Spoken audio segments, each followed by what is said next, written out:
So in this video, I'm going to show you how you can change your account information, including email address.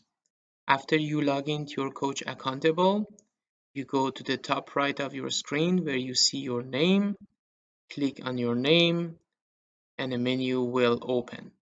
In this menu, select My Account, wait a few seconds, and you would have access to your user profile. Here you can change every aspect of your account information, including setting and changing a new password. Right now, we're going to change the email address.